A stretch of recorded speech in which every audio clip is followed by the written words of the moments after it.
The Marcus Alford stream, brought to you by Lobster Cola, the world's favorite crustacean cola. Lobster Cola, also available in diet. It's the Marcus Alford stream, brought to you by Swallow brand food stuff. Quick and easy, Swallow brand food stuff. Fill your hunger spot, not just good, it's Swallow. Ladies and gentlemen, boys and girls, children of all ages, Marcus Militia proudly brings to you its undisputed, undefeated heavyweight champion of the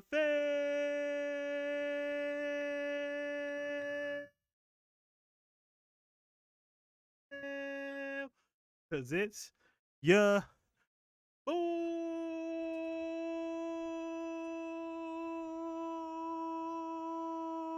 Marcus Alford, aka Heel Marcus, aka Half Trash, Half Amazing, aka Mr. No 1v1, aka Bonnie McBotterson, aka the worst streamer in the world.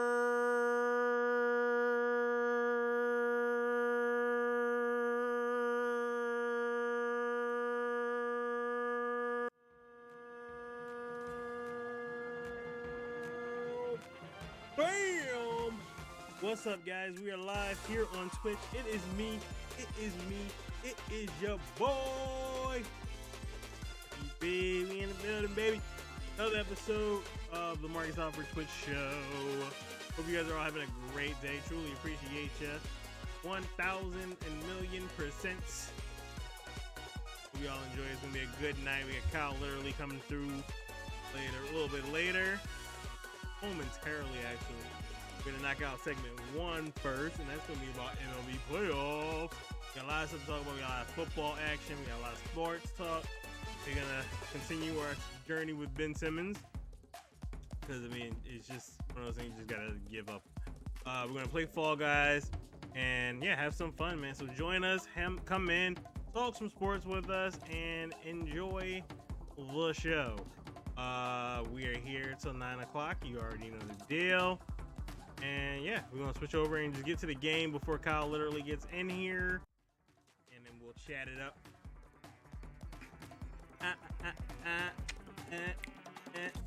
Fall Guys on deck. We're new Gravity Wield because that's a new thing. I haven't seen it, so we're gonna knock that out. Anything in the item shop that I want to get.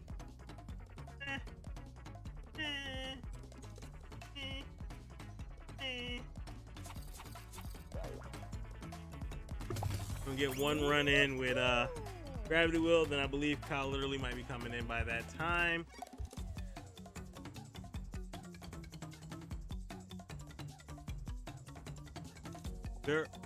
Fun thing about this, we're gonna do baseball real quick right now while we're floating, because there was literally very little to talk about, because there was no baseball on last night. So we're just getting the baseball playoffs out the way, because tonight at 9 o'clock, Giants and Dodgers game 5, winner go home. That's it. I'm still picking the Giants. Oh my god, never mind. I don't know. This is not gonna lie, this is gonna be a lot tougher than I thought.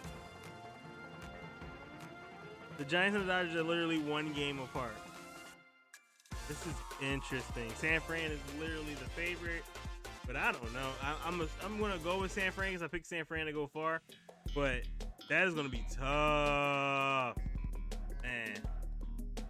I hope y'all are all having a great day. Like I said, I love being here and I love hearing from you guys. So yeah, jump in the chat whenever you feel like it and tell me what you're up to, what you're doing, how you feeling, all that good stuff. What?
Come on, man. I cleared that.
Ooh, I missed this one. I love this level.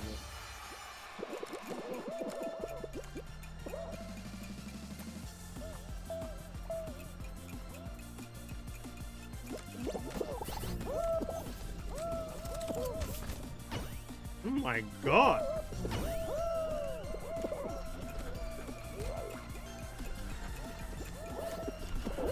That was terrible.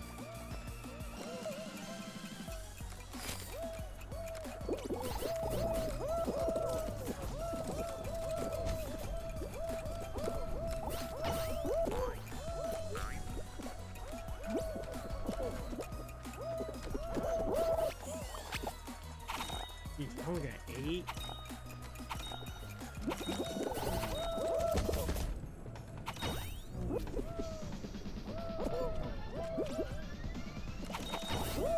Nice. No! Little bum pushed me.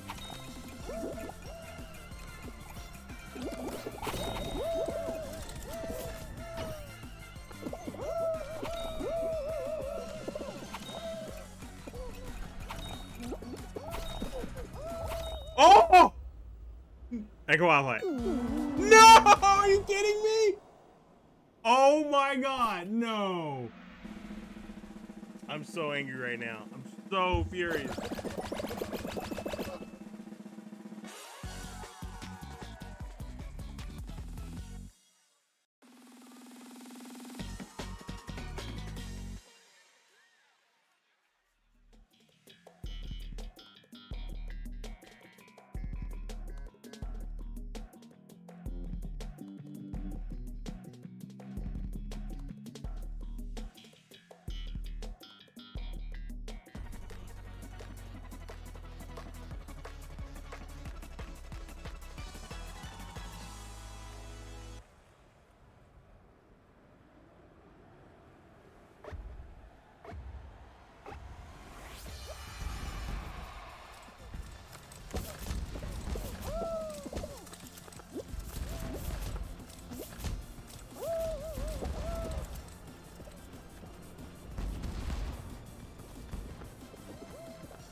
perfect timing. We got KyleLiterally in the waiting room, about to go live with us. We'll be finishing up this matchup, and as soon as this matchup is over, we'll be good to go with a couple of good chats and sports talk with my guy KyleLiterally, because I know he loves to talk about Ben Simmons, because that's all we love to talk about. I mean, if we can't talk about Ben Simmons, I don't know what we're gonna do here about sports. Like, what's sports without Ben Simmons? Like, what is life? Congrats to you, winner. You bum. I can't stand you anyway. But for now, guys, we're gonna take a small break from Fall Guys because we're gonna get some good conversation in with your lovable Thursday guest here every Thursday. Almost every Thursday, pretty much. Pretty good Thursday schedule. On a good Thursday. Very good Thursday. KyleLiterally is in the building. We're gonna switch over now. Ladies and gentlemen, KyleLiterally.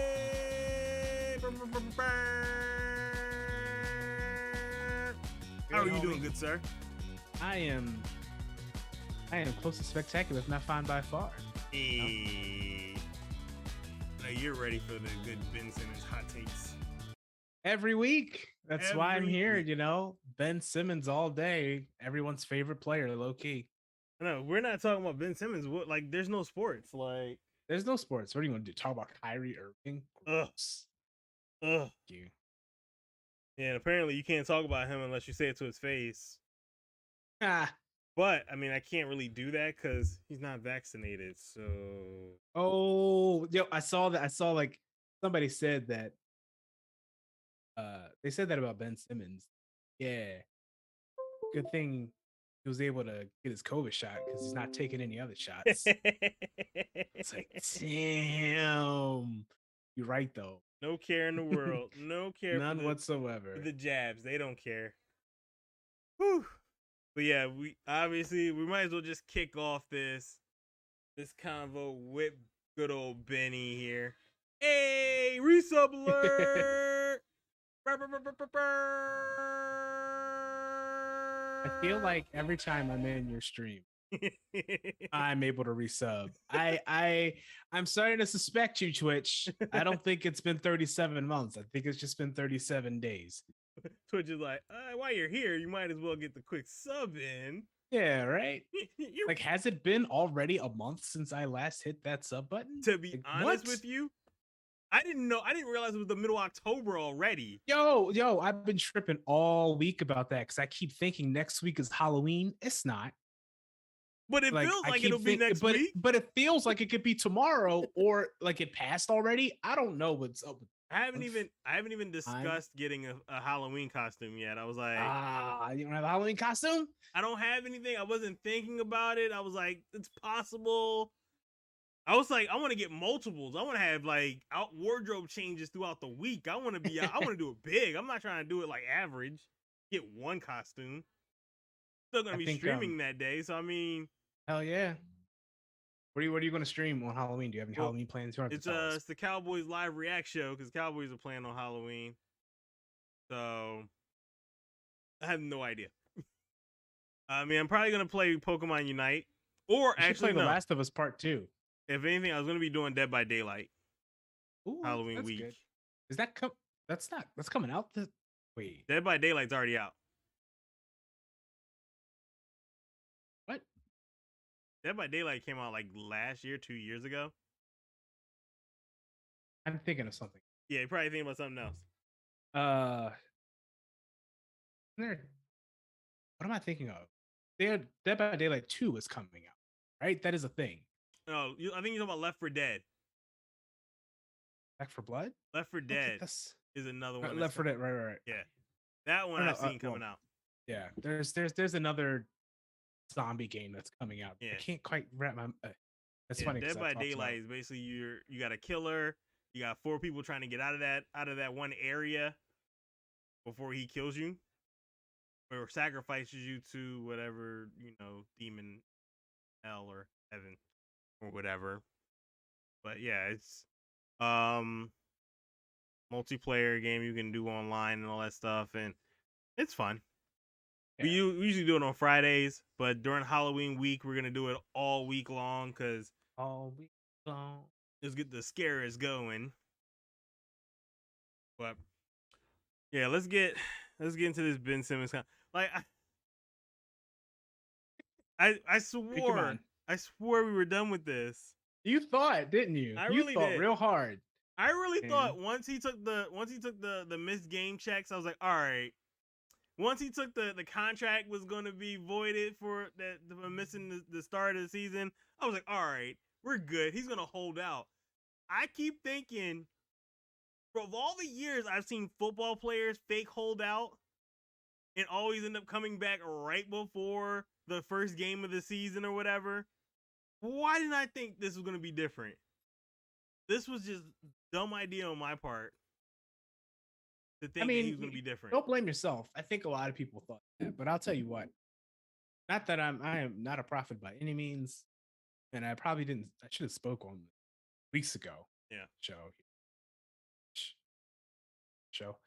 title, but anyway, I knew when we were talking about.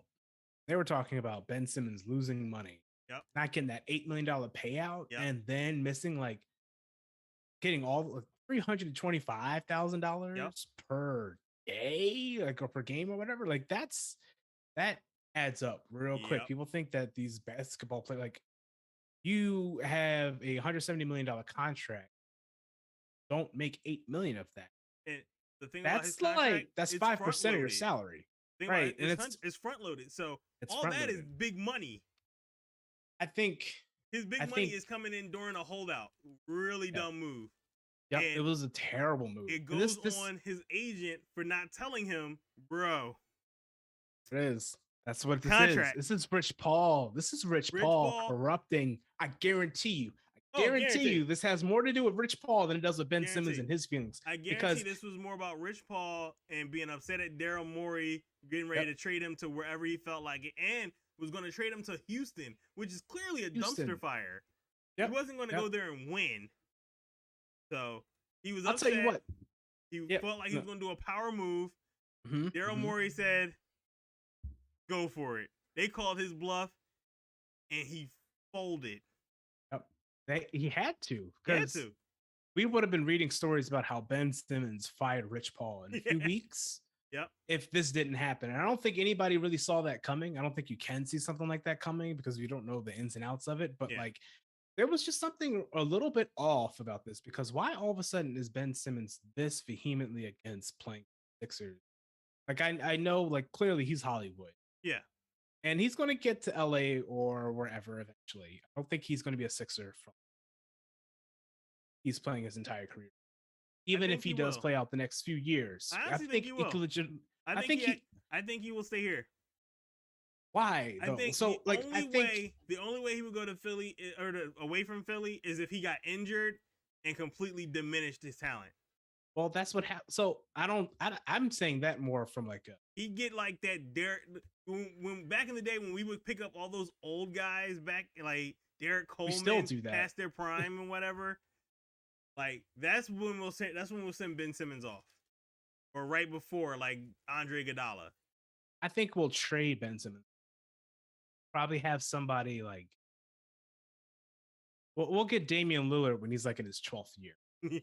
You know what I mean? Yeah. And we'll do it when we already have 4 other star guys. Yeah. So it's just what are you doing, Sixers organization? Yeah. This is what I've been saying, though, is that this has been an organizational problem. And I've been putting a lot of slack on the Sixers, but I'm here to put a lot of slack on Rich Paul's name, because he held out, and he held out for a minute, and shout outs to him for sticking with it. But you can't fight City Hall. You can't fight corporate America. You can't fight City Hall with 4 years left on your deal. You can't, especially with that much money. If it were one of those things where it was a $25 million rookie contract where he wasn't really much, cool, sure, we can sit that one out. We'll sign you a big deal. Or you're in the final year of your contract and you say, I'm not signing, so you're better off trading me. Right.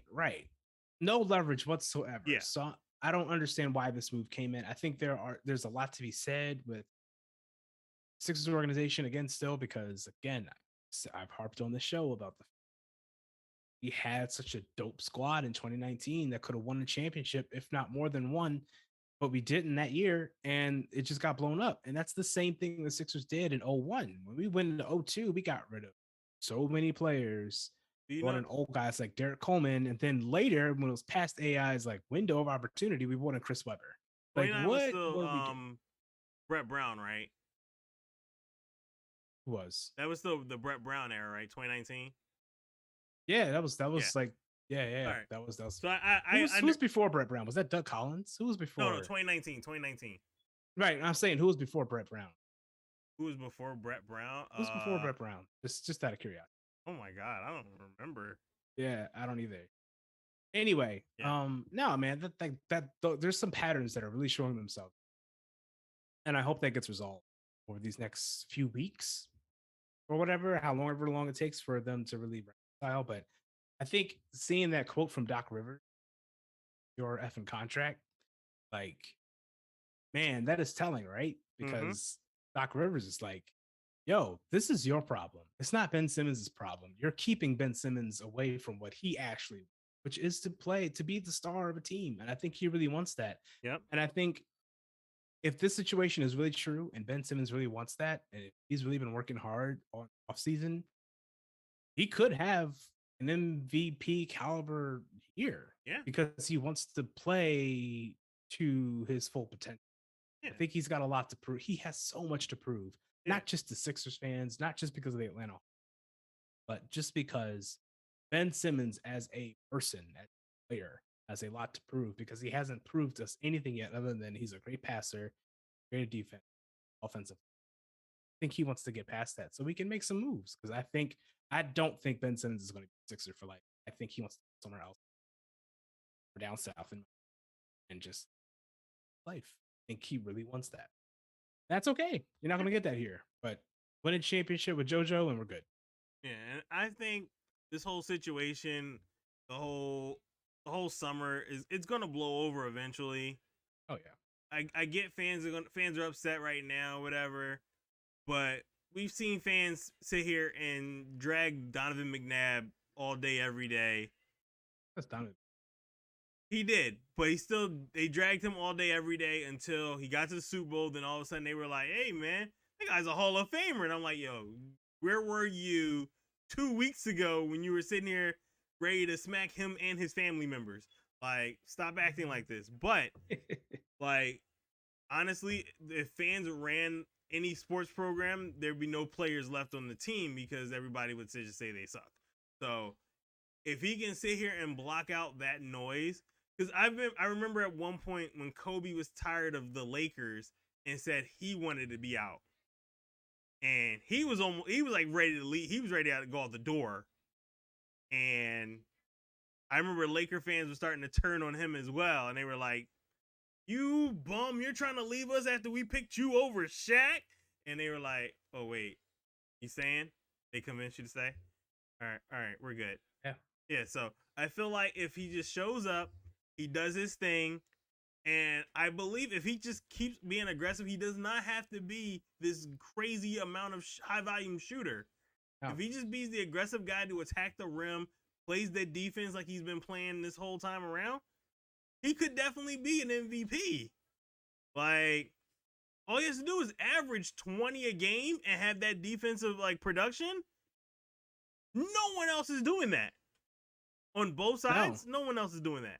No one is he is a generational player, or at least a talent. And that's why Doc really wanted to keep him. He was like, Doc was like, yeah, I want him to stay. Right. I don't know what everybody else is saying. I want him to stay. I want him to be back here. We're not, no. I just don't know if I want to put him at point guard, which is something everyone has said. It's not like it's a bad idea. I don't want him at point guard. I've said the point guard experiment does not work because he's just way too big for it. He can do much more. Like, right. I want a point guard that can shoot and be like slashing and everything like that. Ben is not that. He's a slasher, but he has to work the post. He has to have a post game. He can still be a great passer at that in the post and everything too.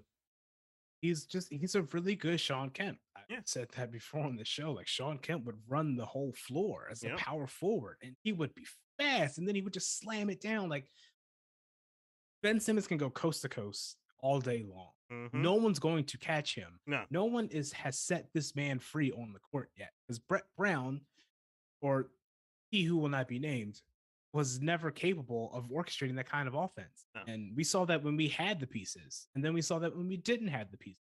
Just how abysmal that 2020 campaign was. Yeah. I think just looking at the few games that we've had in the preseason, I think something seems to be clicking. Yeah. I think they're a bit streaky. It's also preseason. Yeah. I don't know, man. Like Maxey at point, that might be good. Mm-hmm. I think that's what we need. And I think just moving Ben to the power forward. I know a lot of people are like, Tobias Harris doesn't work at the 3, but I'm like, well, what are other options? Start Matisse Thybulle, who can't score. You want to start Ben Simmons, who's not going to score, and just I feel like if we put Ben at the 4 and you put and you keep Harris at the 3, it works. It works. Now you have 2 big bodies down there, and you have Harris that can work up top because he's a better worker up at top. Then you also have Seth Curry running around doing his spot up 3 thing, and you have Maxey slashing whenever necessary. So it's very workable. And then I want Korkmaz to come off the bench. Yes, absolutely. Korkmaz is not somebody I want starting. Not a starter at all. And I don't want Thybulle to start because I want Thybulle to be the person that's really going to be clamping down whoever's in the second unit that'll try to cut our lead. So that's why I really want this guy to come back, because I don't want to mess up the possible dynamic that we could have where Korkmaz is now in the second unit with Thybulle, and what was the center that was working the G League? I think it's Reed. Yeah, Reed. Yeah, he's been doing great. Isaiah Joe, I'm sorry. Isaiah Joe, and then Paul Reed. Paul Reed, there we go. They've been doing great. I saw a couple of the preseason games, and I was like, all right, these guys are looking good. They're young kids, so they look hungry. Yeah, they look hungry. Yeah, those young guys look hungry. Yeah, Paul Reed, Isaiah Joe, Maxey, they look hungry. Yeah, and I feel like that I don't know about Shake, but like I said, the other ones want it. Yeah, Shake. Yeah, Shake. Like I feel bad because I used to love Shake Milton, but he's so streaky that he'll have one good game and then disappear for like the next 3, and that's kind of disappointing. But I'm hoping that if you have everybody else around, that it'll probably help him get less streakier. He needs help. Yeah, sure. Because once he starts to have to force it up there, it doesn't work. I don't need Shake to be forcing it. It reminds me a lot of Jeremy. Of who? Came out, had some dope games. Once you realize, like, oh, all right, we know how to play you now. Yep. Jeremy Lin is super streaky. He also got league because he's Asian, but yeah, like we don't need Shake Milton to be second unit. He's supplementary. I really hope Doc Rivers does a really good job this season, or has done a job this offseason to really establish what these players are, because I don't think anyone has known what their bucket. Why Leonard? It's been an identity crisis ever since. I hope they recover. I think I know it's preseason, but look better. I think they did really well last season, and I think when you lose someone like Danny Green, I don't think people I think people underrated how important Danny Green is on the floor and off the floor, because his injury kind of sucked. It was the worst possible timing to get hurt, and you lose that veteran like presence that can calm down a bunch of guys, and to be able to sit there and talk to Ben, who's like playing as he was in the fourth quarter of every game in Atlanta. You lose that type of guy, kind of rough. Because I remember everybody kept saying Danny Green's very integral to the team, and they were always praising him and always talking about how great he is and everything like that. And I'm like, and then Doc was like, "Oh no, he's signing with us. I don't care that he's going through free agency. He's coming back." I was like, "Wow, Doc." Doc was like, "You know that time we sat there and waited at house in Dallas, Yeah, that's not gonna happen. That's gonna happen again, buddy. If I have to, you'll sign with us. Like, so it's one of those moments where I think this team. My only real question mark right now is who's going to be the point guard in the second unit. If we're going to take Maxey out of the second unit, now, this is one of those situations where you slow up a little bit of Ben's time in the, or yeah, you space out Ben's middle of the game time so that he can be the point guard in the second unit. That way he's not always on. He doesn't have to always be on the floor with the first unit. Sometimes he'll run with the second unit after the start of the game, and then towards the end of the game, you have the all five out there. Because I don't know think you who's can the know point yet. guard. Like, We don't know who's going to step up. Yeah, somebody has to step up because I don't think you can have Ben Simmons second. Yeah, because he doesn't have any true second. Or at least ones that you can really think you're going to see the offense a little bit. wait, it also really depends on Drummond how starting. No, he's not. All right, He's, I had to make sure. I was like, wait a minute, is Drummond starting? No. Yeah, I forgot. And Drummond looks good too. That was a great pick. But yeah, I don't know, man. Like, it really depends on how Doc plays Ben at first. I think we're not that second unit is going to struggle 20 games because they don't have a. Because that was my initial fear was if we take Maxey, who's going to be the point guard? You can't have Ben Simmons. Not the first unit. Well, they got Jaden Springer. Unless we are running like a really good offense that is tailored to style of play, which I'm not sure what that is outside of the fact. Because Mike Scott's still on the team. What? Who is Mike Scott still on the team? I thought they got him back. Why do we have Mike Scott? Him? Why? Literally a waste of space. No disrespect. I love Mike Scott, and I fear that he might beat the crap out of me. But, sir, we don't need. He does not know. He's a liability. Oh God, no. That is depressing. All right, so. Oh wow, I didn't know he was from Chester. All right, so oh, we got Shaq Harrison too. All right, cool. All right, so let's just say Ross is definitely gonna get cut down a little over time, but let's just say Ben Simmons is the point guard in the second unit with Shake Middleton, Korkmaz. There's a lot of different pieces here. There's a lot of shooting guards actually. Yep. And none of them are convincing. Like you got Shake, you got Korkmaz, Isaiah Joe, Shaq Harrison, and Seth Curry. The Sixers have assets. Yeah. I think if Ben Simmons wants to play for us, right? If he wants to play a whole season, I think the Sixers are going to make some sort of mid-tier move to really boost that second unit with someone who can actually play in the first. Yeah. I don't know who that's going to be, but like we need it. I think with all those shooting guards, they're looking to probably use some of those trade.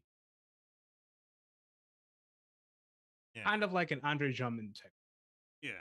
Okay, who's going to back up Maxey? What veteran is going to give Maxey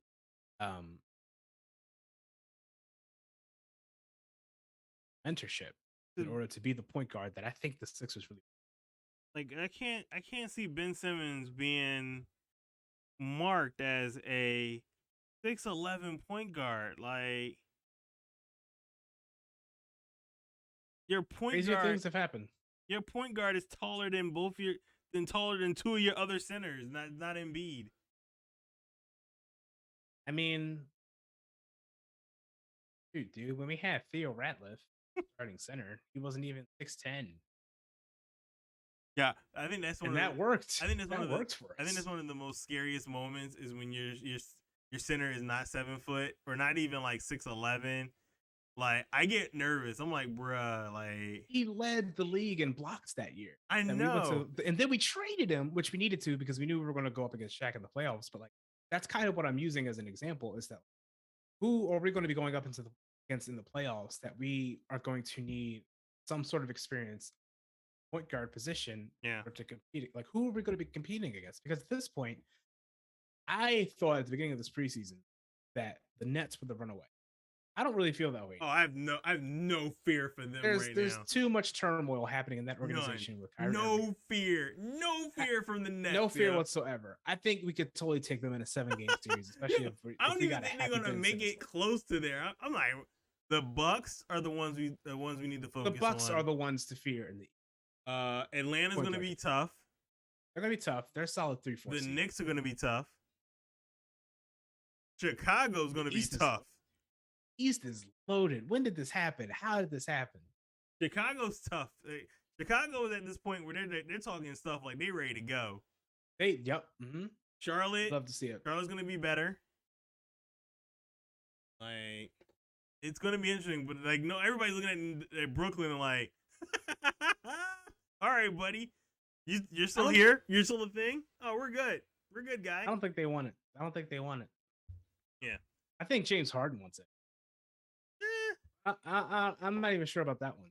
I know James Harden is happy that he's got an extension coming his way now. Yeah, absolutely. I think it was one of those things they were trying to have to figure out, were we going to keep Kyrie or were we going to keep Harden? And being that Kyrie and Durant are boys, they were probably going to keep Kyrie over Harden, and Harden probably would have been out of here unless he took like a massive pay cut or something. But now that they have already turned on Kyrie and management and some of the players, they were like, oh, Harden, you're not going anywhere, buddy. We're going to keep you around. They like, oh, perfect. So at least he got his financial security. But yeah, I think we might get like a veteran point guard to come in later on down the line. Like, there's some vets out there that's available. Isaiah Thomas is still out there. Yeah. He's had a couple of tryouts, but no one's really gave him a signing, and I'm like, that man can still score. Is Kyle Lowry signed? Oh, he signed with Miami. Yeah, Reggie, Jackson, Schroeder. Yeah, all these guys signed basically. We should have signed. Yeah, I'm looking at stuff. I'm like, wait a minute. Yeah, Isaiah Thomas is still available. Jeff Teague, Yogi Ferrell. Yogi Ferrell actually played for the Clippers, so he's got that Doc Rivers like connection there. Jeremy Lin's still available. Sure is. But I mean, a lot of these other guys I don't really know much about, but yeah, like, if we can probably get a veteran point guard, I'd feel a lot more confident in the second unit, especially if we move Maxey. But we'll see. I'm excited. I'm excited, and I'll be even more excited if Ben decides, you know what, I'm going to join the team. We'll find out Friday if he's actually getting cleared. Yeah, so that'll be interesting to see. Doc says, I'm not a mind reader. I'm not gonna tell you what I don't know, but I would love for him to be there. And I'm like, well, at least you know it's not one-sided where he's just like shows up and they're like, we don't want to talk to you anyway. He actually talked with management. He talked with Doc Rivers. Yeah. Doc Rivers actually went off on him. Like, that is something you love to hear, is your coach telling you about yourself. Gotta keep it real. And I tell you what, man, this is why I think Doc Rivers is a good pick for us. Coach, because the coach who will not be named was not capable of talking to these players. Like, well, he babied them. Adults. He babied them. He babied all of them. This is the problem with Ben, is Ben was so busy being coddled by someone that thought he was doing a Greg Popovich Jedi mind trick, when right, actuality he was just setting up a culture that put that kid in a really bad situation. And I felt bad because I'm like, he went through it. I think JoJo went through it for a while, but then Doc kind of like told him about himself as well. So I think somebody literally told him like, JoJo, you're fat, bro. He was like, wow. Because like we all saw the videos of him eating sandwiches and getting massages on the sidelines of the practice. Like, bruh, that's not prep work for a game. So yeah, I think somebody literally told him like, yo, bro, everything that you was doing with that ball, trash. Fat right now, so you need to go work out. And he went to go lean up and he did everything he was supposed to. And I don't think when Doc called out some of these guys, including Ben didn't understand it because he's so used to Doc, who would just say, hey, it just wasn't our time, man. You know, we gave it our all, and, you know, we'll get them next year. And, you know, wasn't my fault, but, you know, whatever. Like, oh, okay, thank you. Thank you, Brett Brown, for saying very little of nothing and not really being pissed off about anything ever. All right. You're like Jason Garrett without the clapping. Oh, yeah. I look forward to the season. I can't wait. It's going to be a mess. The fans are going to be super conflicted. Yep. But I'm loving it anyway. It's going to be such a mess. Yeah. So now let's switch over to some really, really, really uncomfortable news. And I put this topic in because I definitely want to get your insight about it.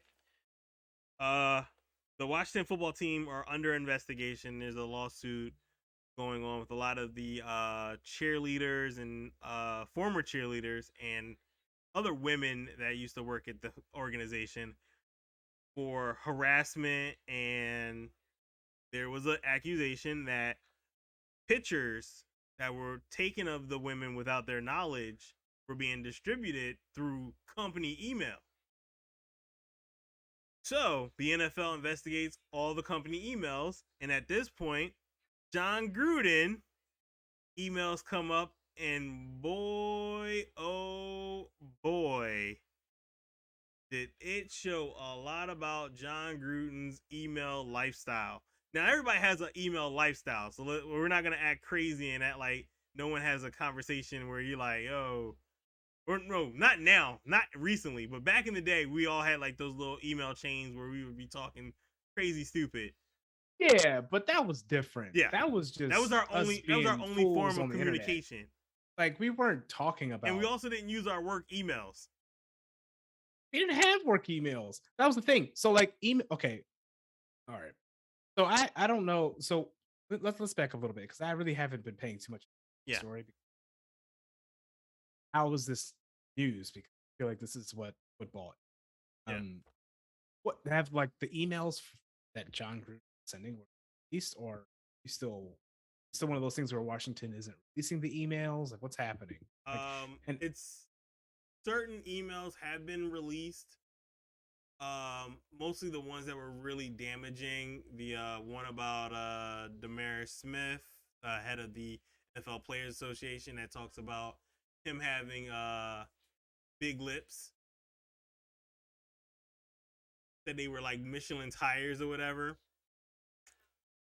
In his mind, he says, "Oh no, I meant that he was just running tails or whatever."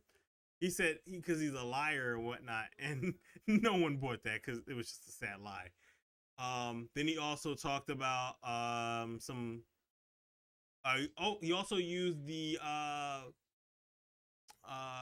homophobic slur, the F word, to describe Roger Goodell. Yeah.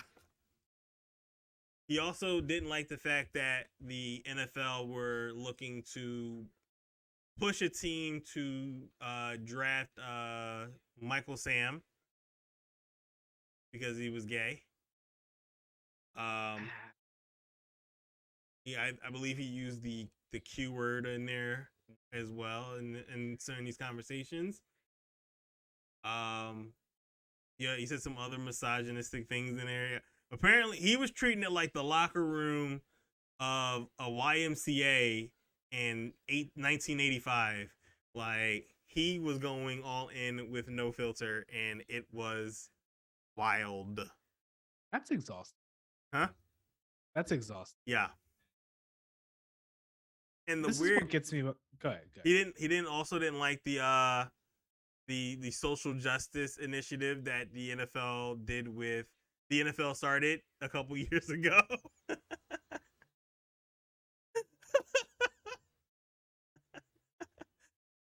And here's the kicker. The first openly gay NFL football player plays for the Las Vegas Raiders. There's a photo op of John Gruden giving that man a hug after he had came out. Then you find out he's not really a big fan of these guys in the league to begin with. That guy ended up having to take a personal day after John Gruden resigned. He needed a day, and I understand. Just a day? Yeah. Man, that. Okay. I had to take the microphone off the stand here. Yeah.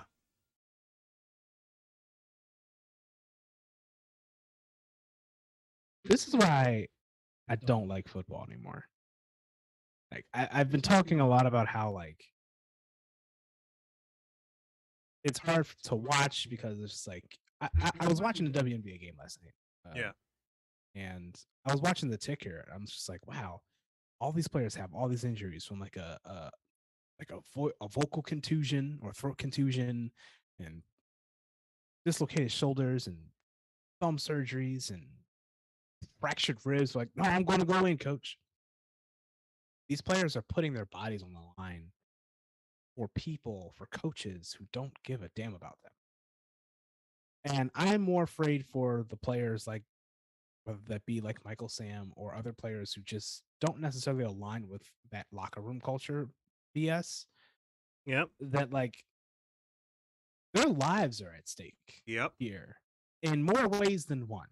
Right? It's their physical livelihoods, it's their mental well-being. But you know this going into football. I think for the brief time that I tried out football when I was a freshman in high school, I knew that I'm like, I could probably be a good player.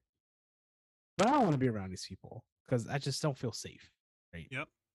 It's not my thing. Like, I even saw one of the commercials that was like a Gatorade commercial, and I don't know what player it was because I've just been out of touch of football. Where it's just like the aggression was just like so off-putting, and I feel that way because that kind of aggression is usually expressed by people who are misogynistic or are homophobic, transphobic individuals who are also big on racism and all the other isms.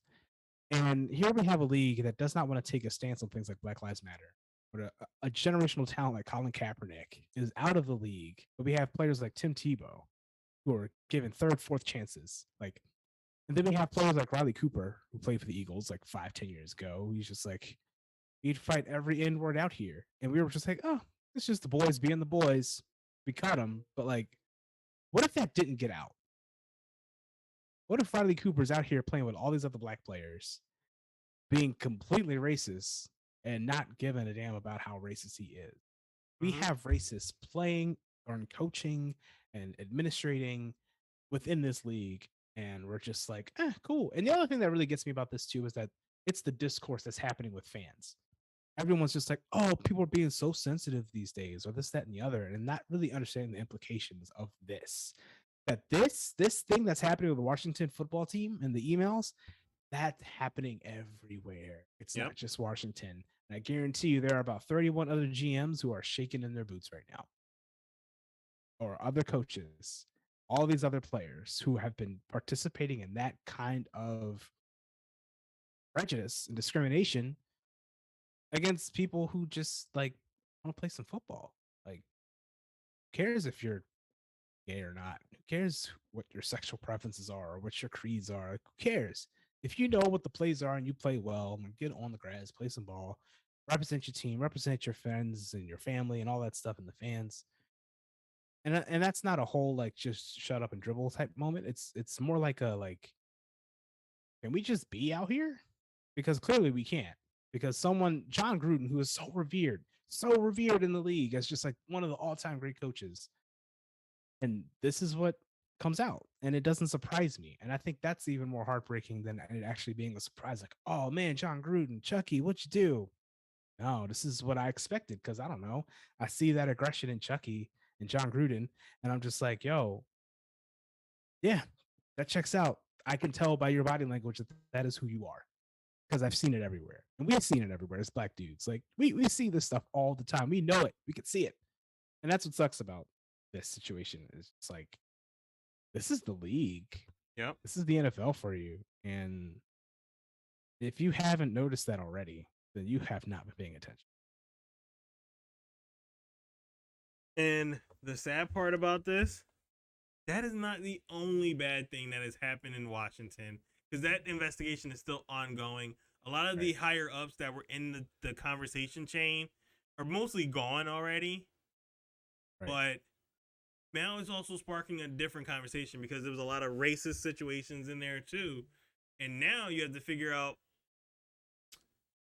how bad, how deep was that company just all over the place, and how was it where are you messing up the team and just because you didn't want to mess up your culture?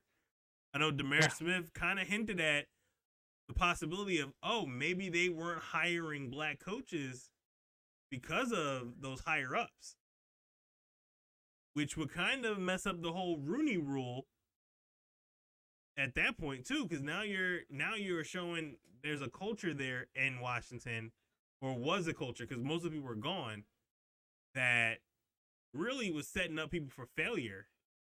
Mm-hmm. And the build off on that too, because with the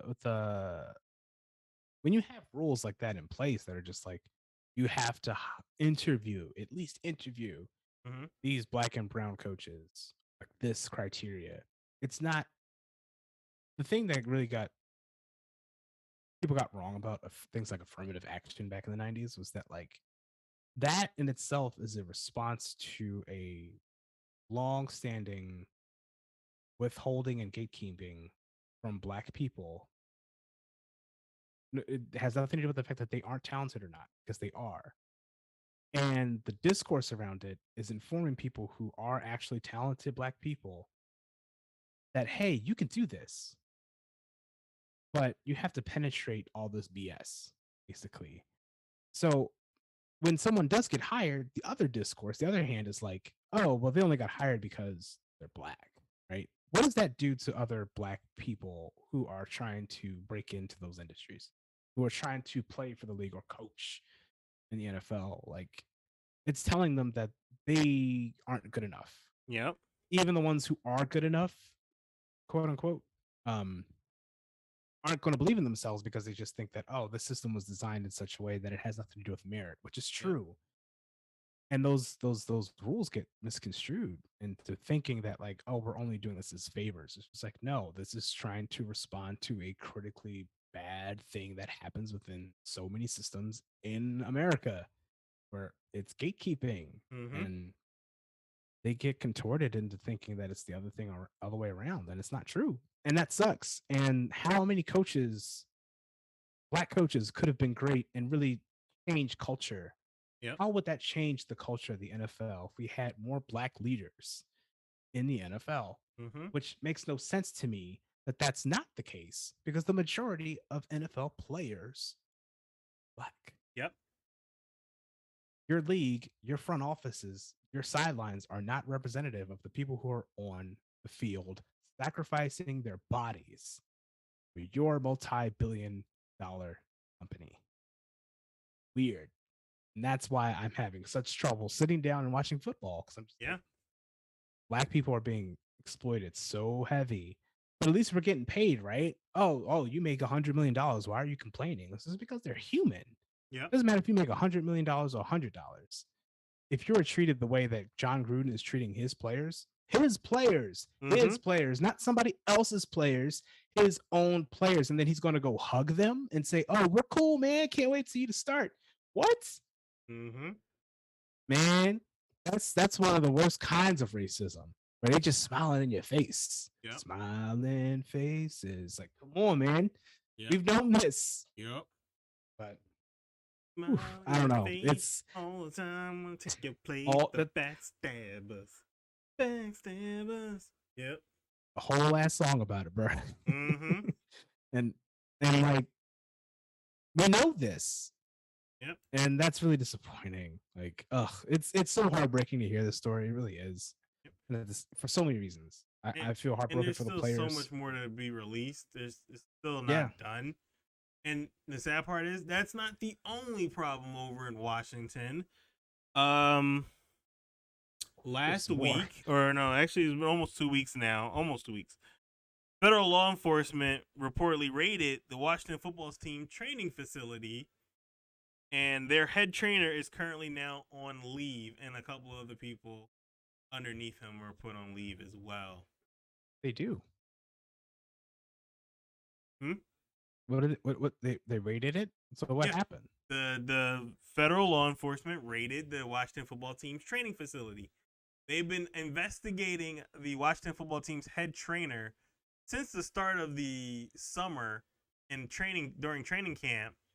And they've been working on an investigation for a long time for prescription drug issues. So yeah, a lot of messy stuff going on over there at Washington. And they still don't have a name. No. You wonder why. Now, you would think maybe getting a name for ourselves would actually help us out.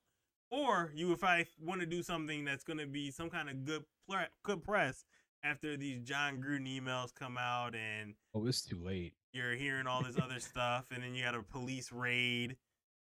So, this weekend, the Washington football team are going to be retiring Sean Taylor's jersey.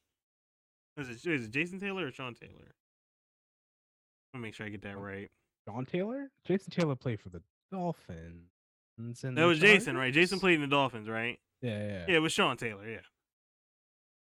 Okay. So, yeah, Sean Taylor's, they're retiring fan. Sean Taylor's jersey. And the only thing about it was they didn't tell anybody guest-wise they were doing it until yesterday. So you wanted people to drop everything and head to Washington for this ceremony on 3 days' notice. How do you not? And then also, and then people within the organization did not know that it was a retiring jersey. They thought they were just honoring him in a regular ceremony or something like that, a regular special event. Like, did they forget that he died during the season? Like, he was shot and killed. Yeah. Like they're retiring his jersey, and people within the company had no idea. They were like, we talked about this event for months, and no one mentioned they were retiring his jersey number. Because we would have done more than people. They were like other Washington former players and teammates of his were like, yeah, we got notified 3 days before the event that this was happening, and they wanted us to come. So I might not be there. Just want to let the fans know I don't hate him. I'm just hearing about this, and I wanted to let y'all know. And I'm like, wow. How do you? The disrespect. How do you have such a blunder? If you know you were looking to honor Sean Taylor and you're going to possibly retire his jersey, you announce that at preseason. You get people already set to come like 2 weeks prior because obviously we're still in a pandemic.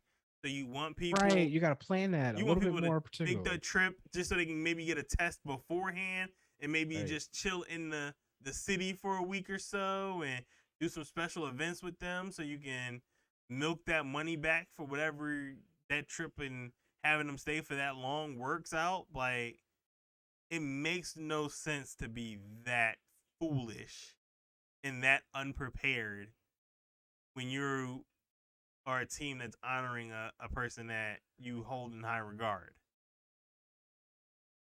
And maybe, I guess, maybe the whole email situation and investigation had them rattled. Come on. But here's the thing. I don't think those things are mutually exclusive, because I think both of those things are evidence of a culture problem organization. Yep. I feel like the football team has always been sort of just, I don't know what they're doing down there, and I don't know what they've been doing for the last 20, 30 years as an organization, just from like a fan standpoint. But at the same time, if you're botching all this, that says a lot about everybody who's working for you, because you shouldn't get to this point where it's just like, oh, we don't know what to do for Sean Taylor this year, so let's just, like, I don't know, do something, have a little lunch, we'll talk about it, and then we'll move on with our day as we go through all these emails, right? That's just one thing piling on top of another. This is who the football team is, and it's just so funny to me that they don't have a name still. Like, this is who they are. They're just a regular old football team. Yep. Grown up. And how many years has it been since they've changed the name back to, or down to, the Washington football team? It's been a few years at this point, right? I think they still haven't put something together. We've had at least 2 years. At least 2 years. Like, the Rams moved to LA, the Raiders moved to Las Vegas. Who else am I missing? All these other teams, these organizations have uprooted themselves into other cities across the country. Yep. And here is the Washington football team unable to just hire somebody to design a logo for them. It's like, all right, let's go. Yep. Cleveland changed their name. Organization. Cleveland got their name done. They did? The baseball team? Yep. What are they now? I believe they're they're going to be the Cleveland oh man, now I forget. I mean, not for nothing, the Cleveland Browns. I remember they dropped the name and people were like upset. Their former name was the Cleveland Naps. I played for them. Yeah, I don't know. It would have to. I might have to do a little bit of a deep Google on this one, but yeah.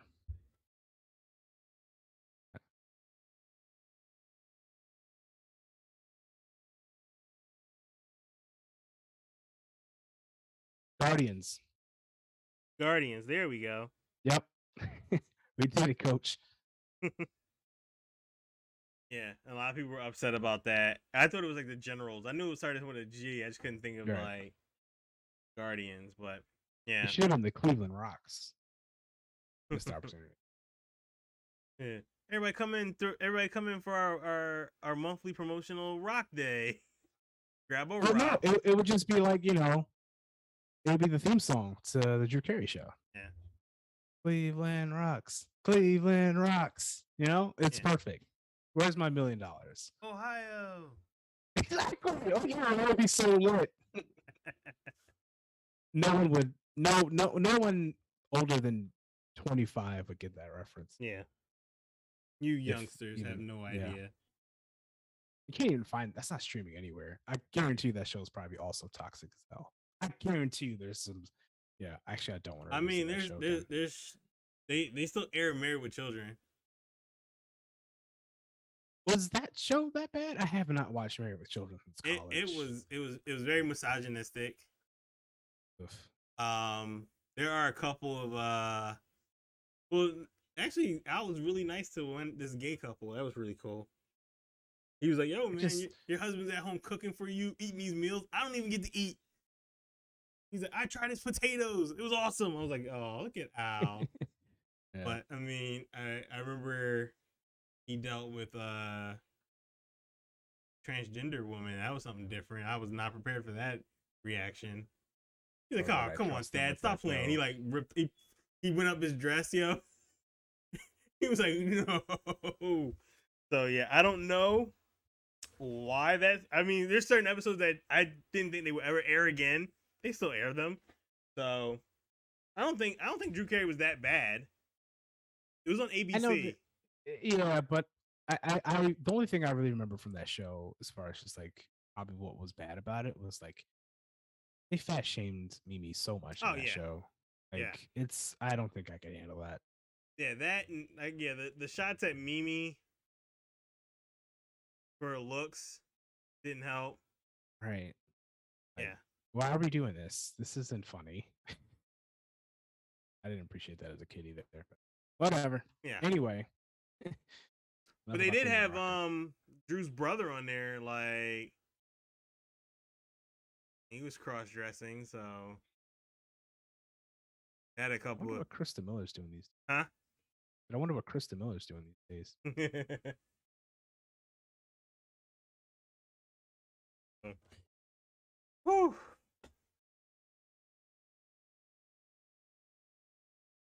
No, that's right. She was at Cougar Town.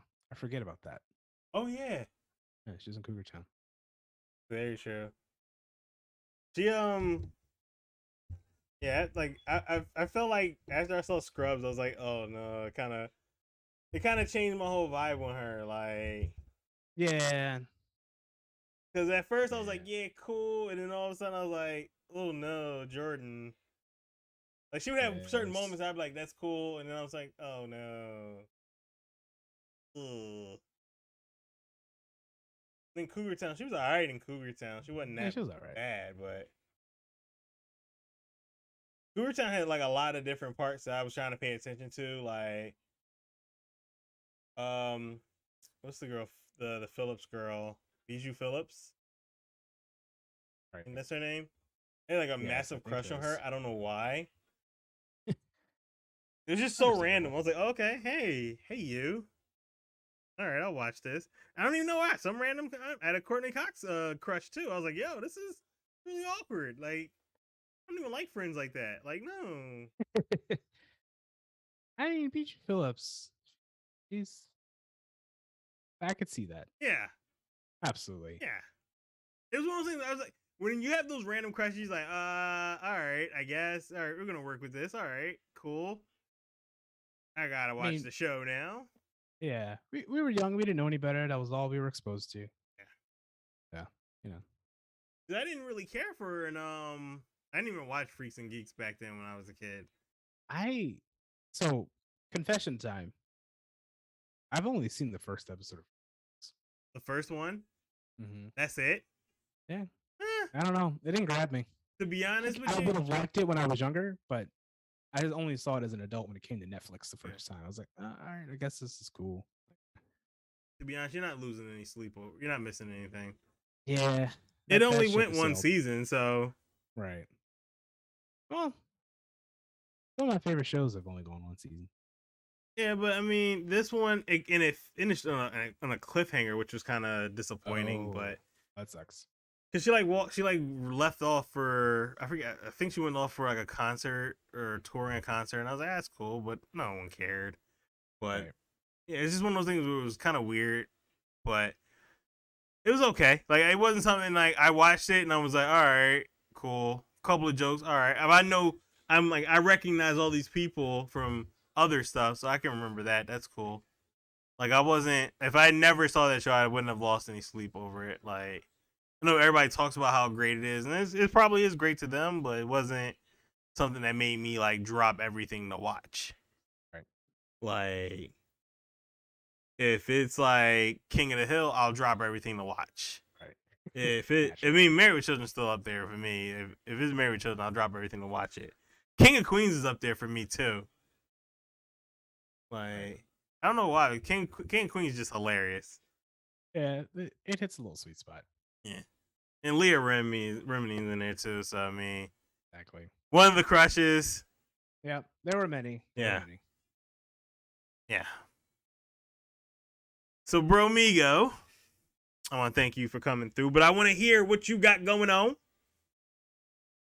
Well, as you know, I am the host of Side Quest Enthusiast, a gaming podcast about the quests we play to be who we are. New episodes every other Friday, including tomorrow with special guest Alana Pierce. That'll be pretty dope.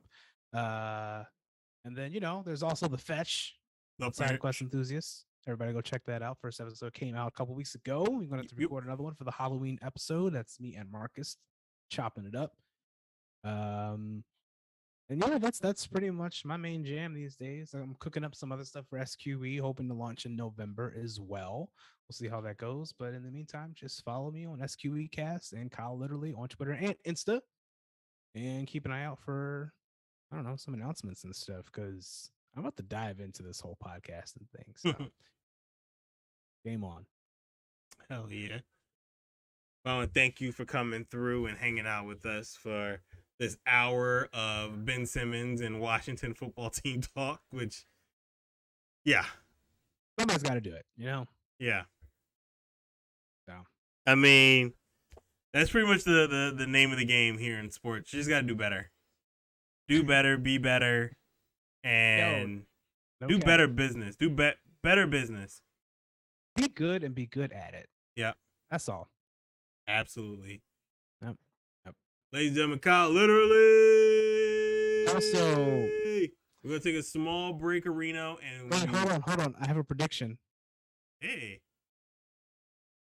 Buccaneers, 30. What? Eagles, 31. What? I called it. I called an Eagles win tonight.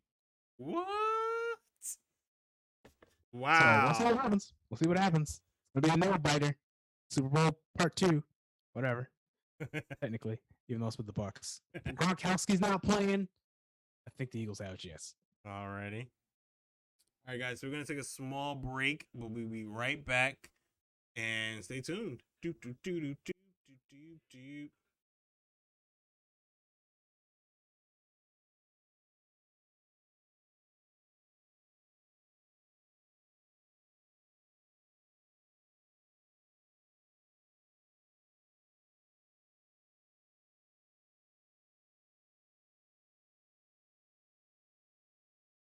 It's the Marcus Alford, just good. It's swallow.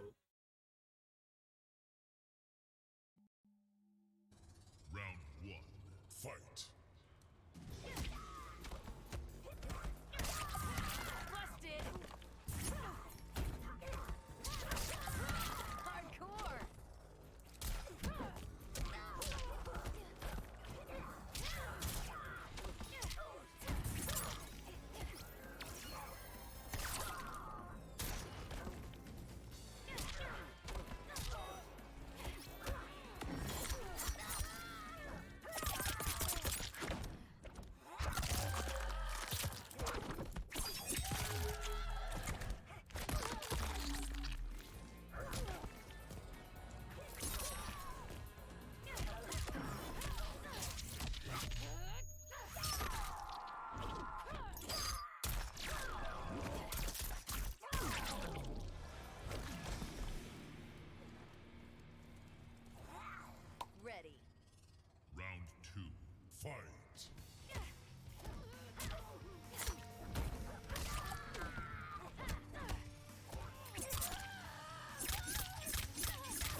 Disengage wins.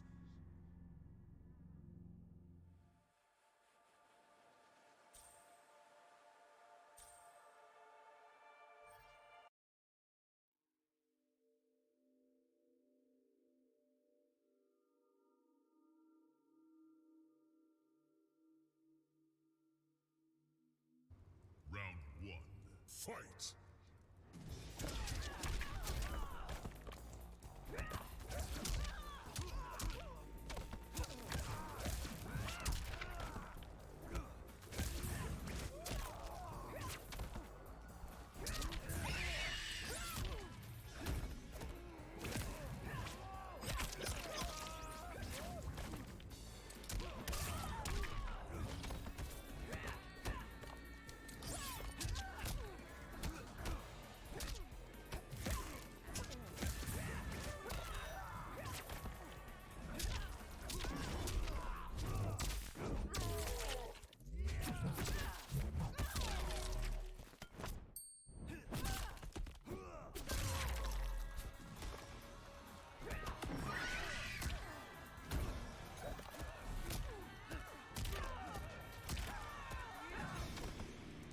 I only need one take. Round 2. Fight!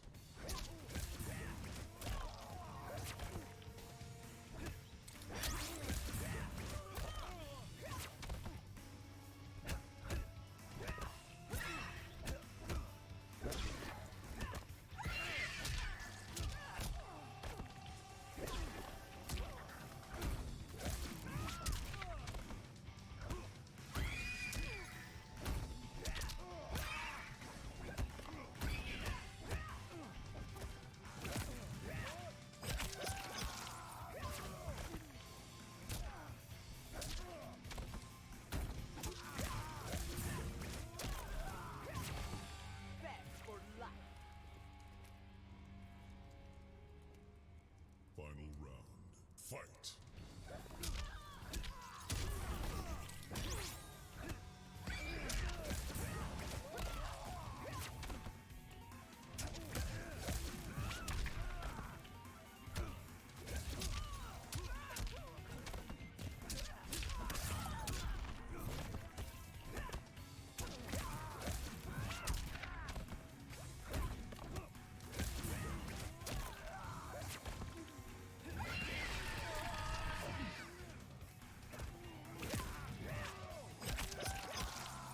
Primitive earth.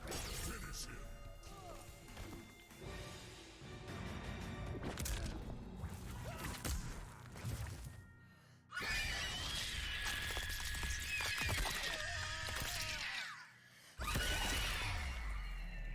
Fatality. Sindel wins.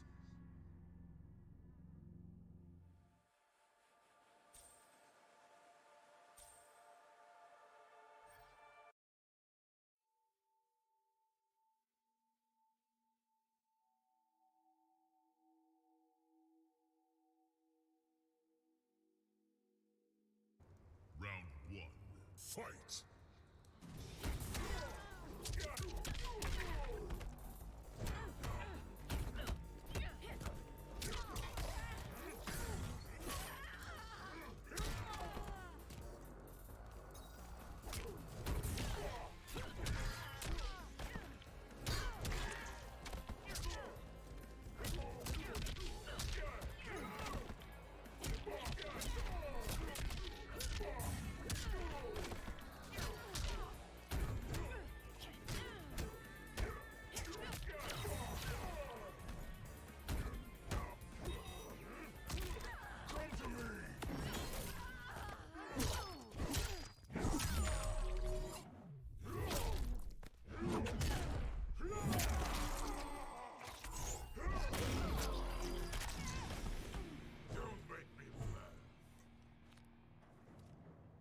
Round 2. Fight!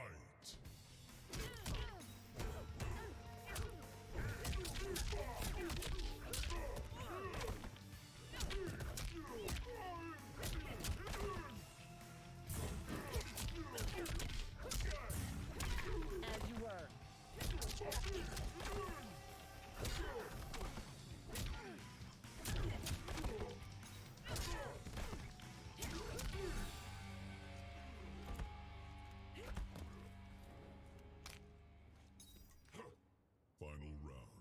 Fight!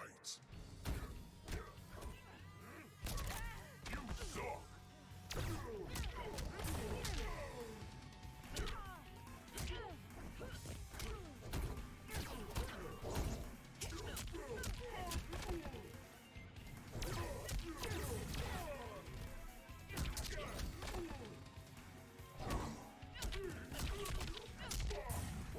End of the line.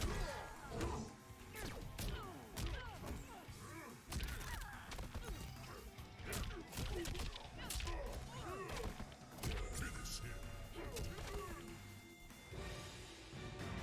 Sonya Blade calling in air support.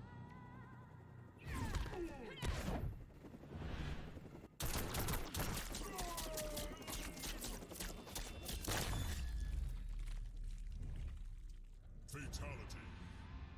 Sonya wins.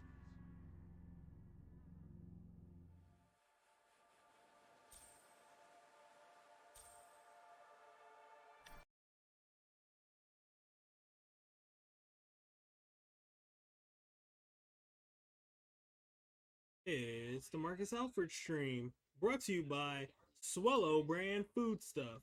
Quick and easy, Swallow brand food stuff. Fill your hunger spot. Not just good, it's Swallow.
Welcome back, everybody. I apologize for that delay. I was saying goodbye to our good friend KyleLiterally.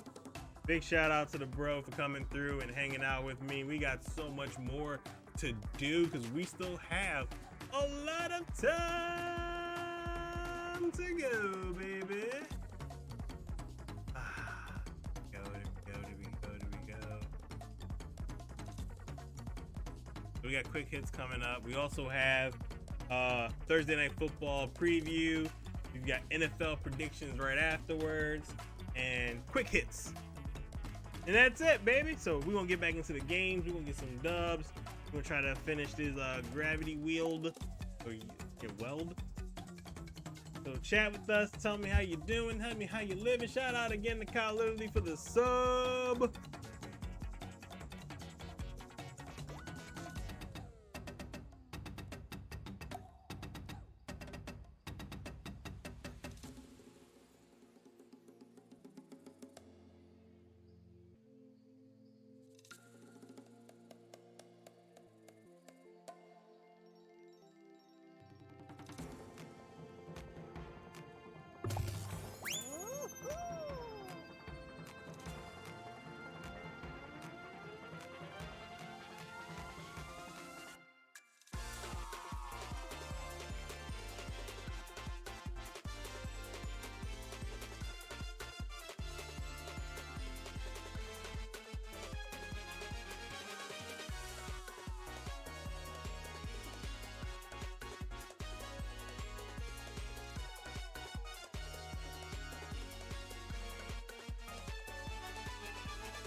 All right, let's go.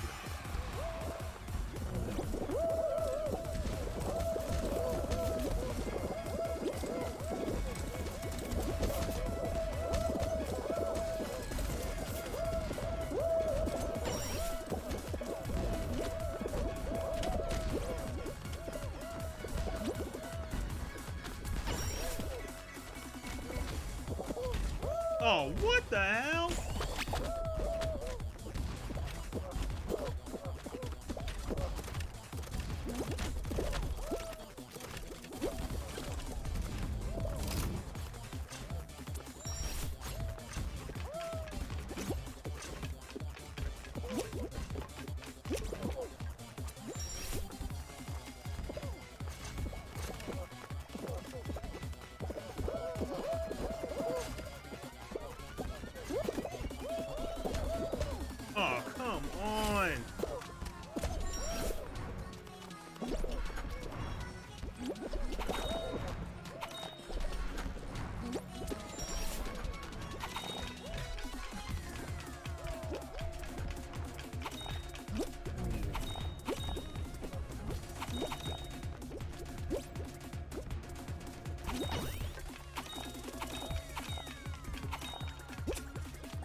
kiddo.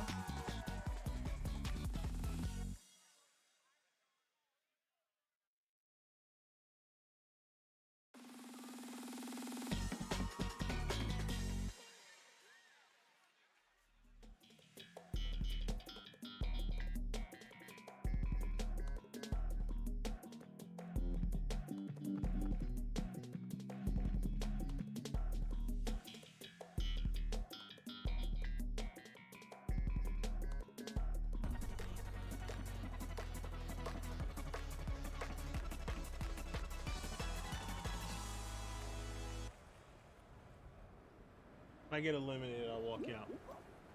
Not yet, kiddo. That is gotta win.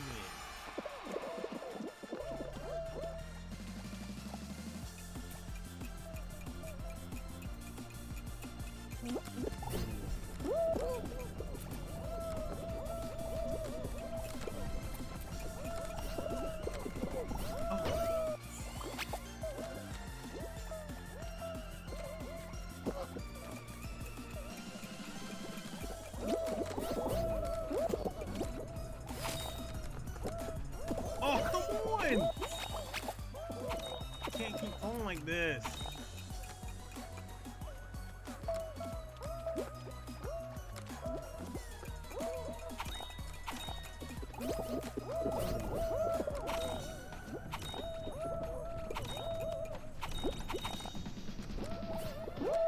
No! Oh my god, this is frustrating and annoying on many, many levels. I'm not gonna qualify now. There's no way.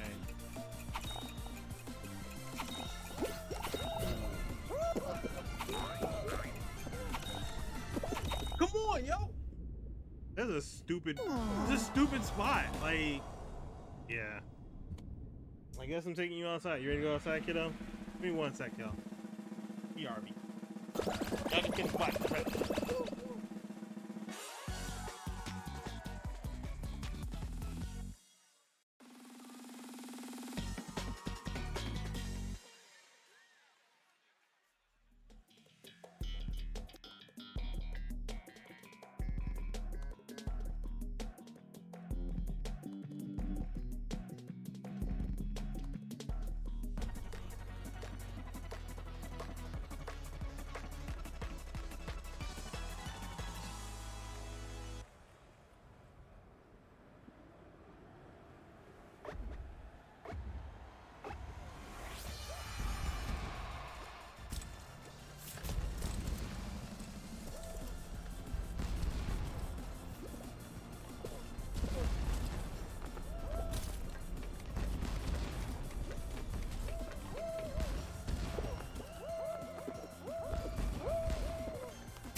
Congrats to that bum for winning.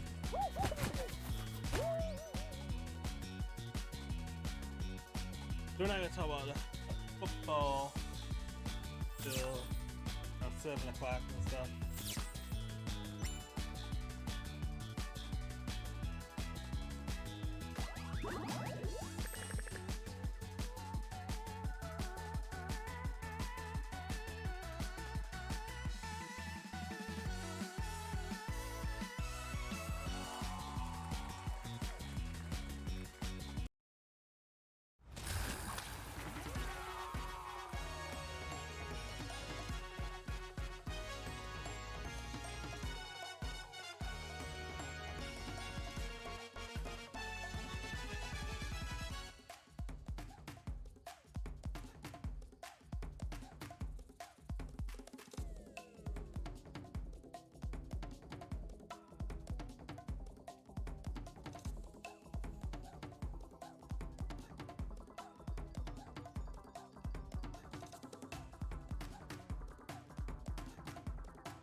We're just gonna do one more round of gravity wield, and then I'm gonna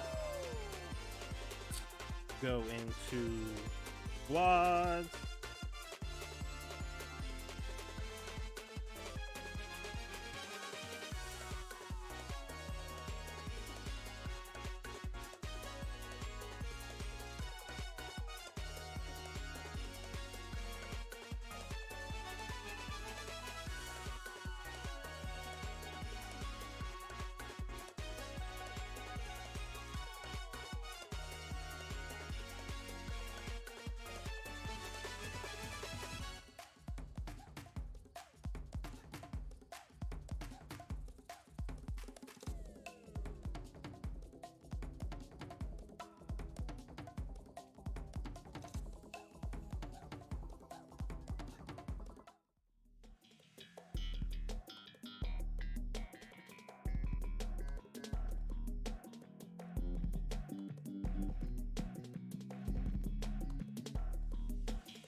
Definitely gonna rearrange it.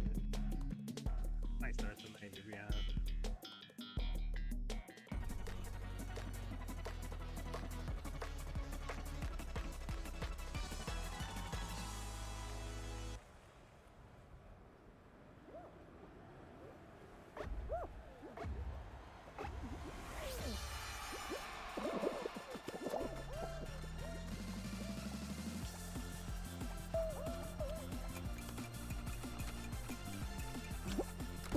What? How? I cannot believe I missed. Oh! This is not how I want to start.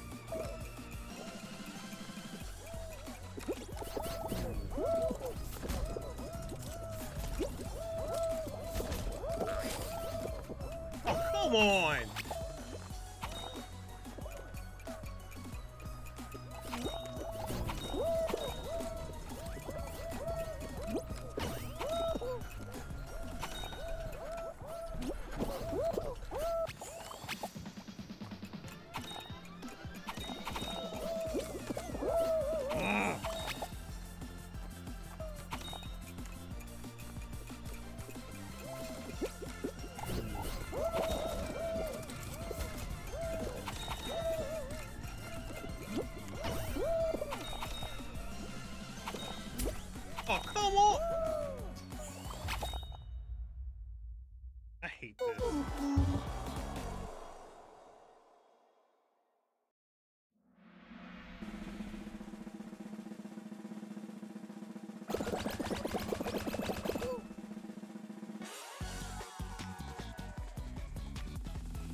What up? What up? What up?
Switch over to squads. I'm already over gravity.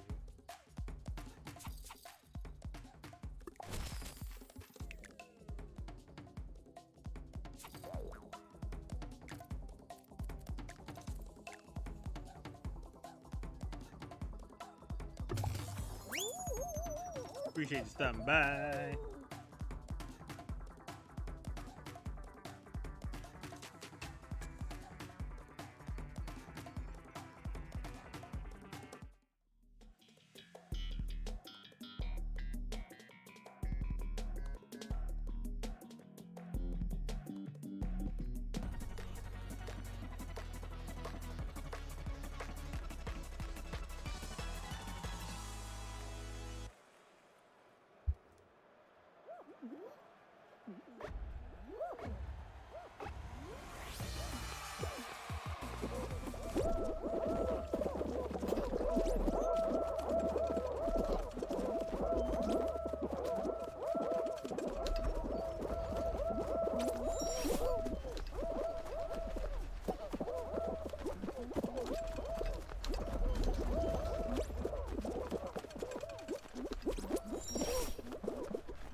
on, yo. Like, that's not even possible.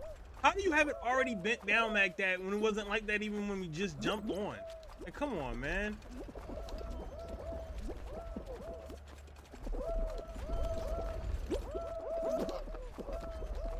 And everybody falls off again.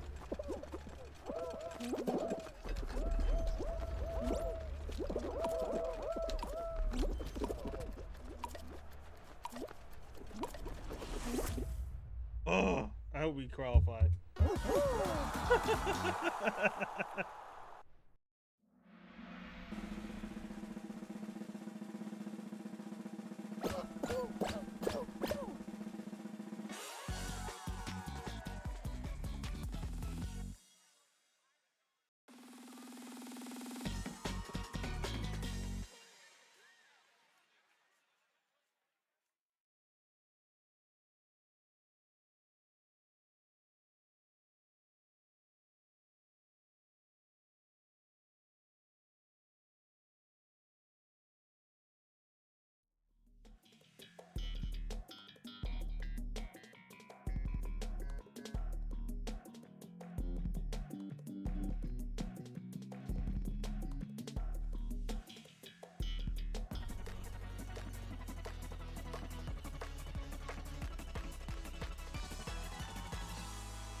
Let's go.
Mr. Brito Kitty, thank you for the host. What up?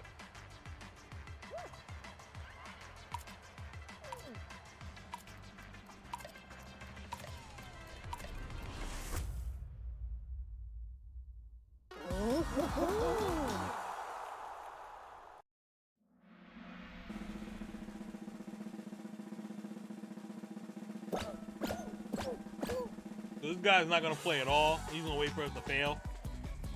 Solid.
Get out. What up, kid?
I'm not gonna lie, I hate Sunfruit. It's so stupid. But I mean, it's better than the other one where we gotta spin around all day and try to guess the block. But I'm not gonna lie, I don't like this. This is my least favorite match.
7:55. All right, so let's get into Thursday night football before I mess around and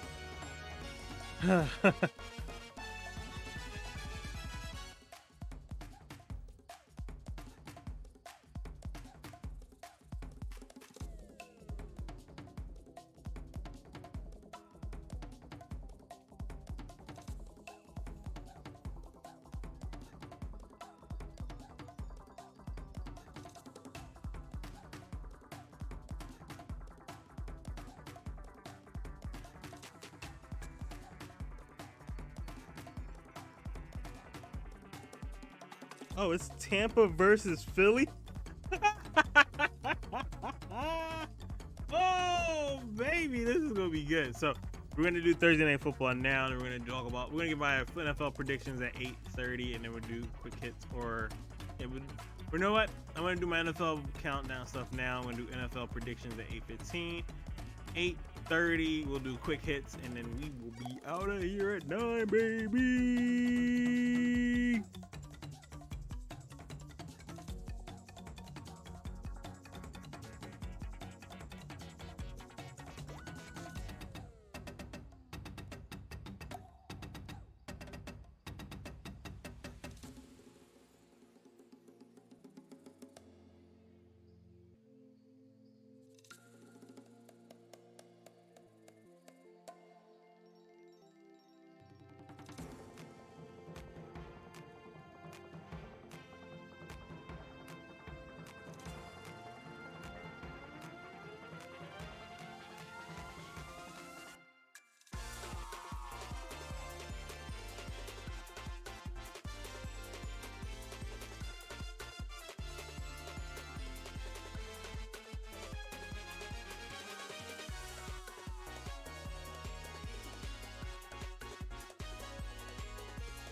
Getting everything.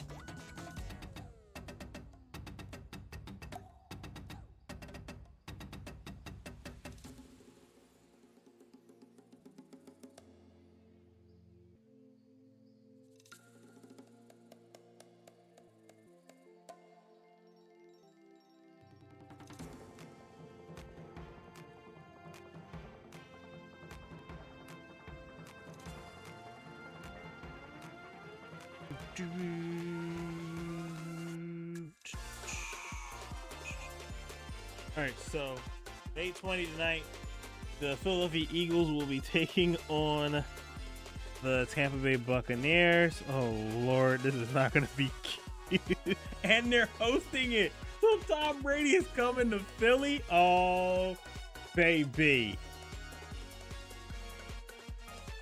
Well, you know what?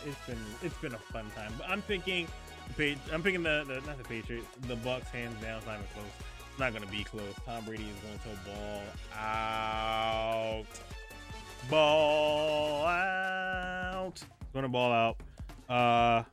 I'm nervous to play Leonard Fournette, but I'm gonna play him anyway. Definitely starting Leonard Fournette now because it's gonna be oof. Ooh. That's gonna be good. That's gonna be good, baby. That's gonna be good. That's gonna be good, baby. Good, baby. Good, baby. Good, baby.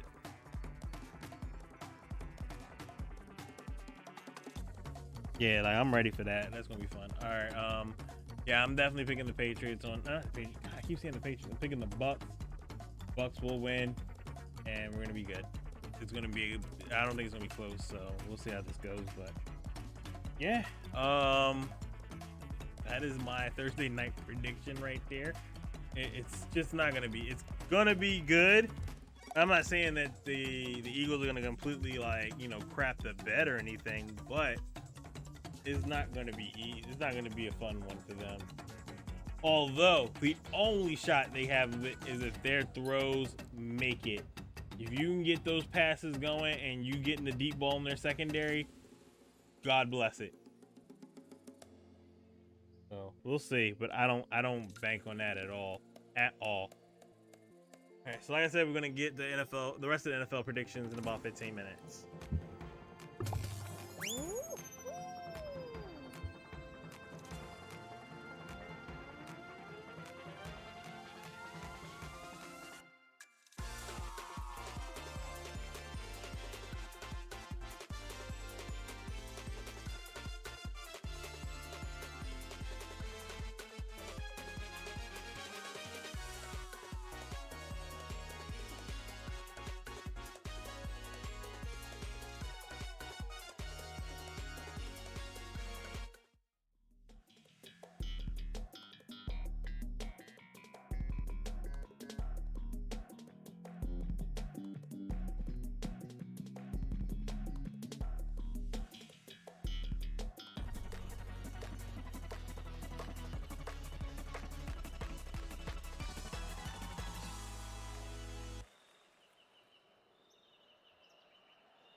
All right, so 8:15.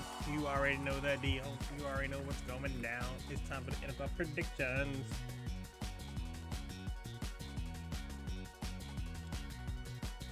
We're gonna go through all of the games for this week coming up.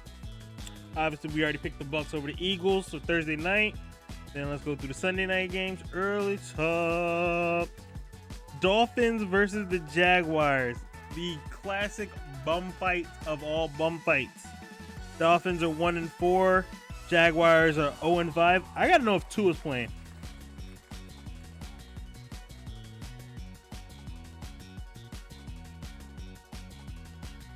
Because Brissett not doing enough.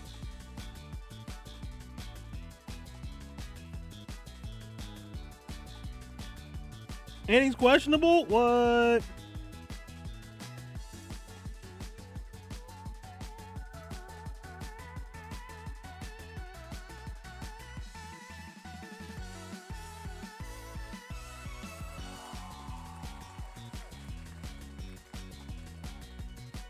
Expect to be ready to return. Oh, Tua's back this week? Jacksonville's losing, baby. Dolphins are winning that one. If they got Tua back, Dolphins are winning.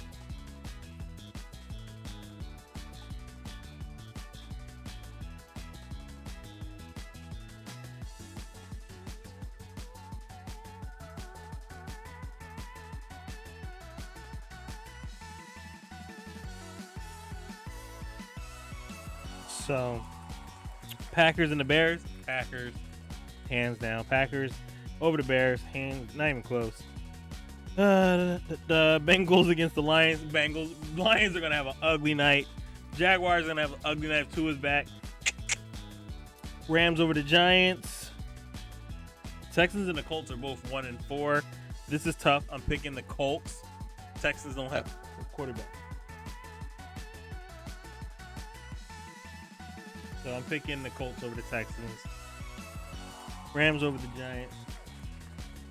Chiefs and Washington both at 2-3, which is something I thought I'd never say. The Chiefs are tied for the same record as Washington. Ugh. Chiefs are winning. They'll get back off their little slide here.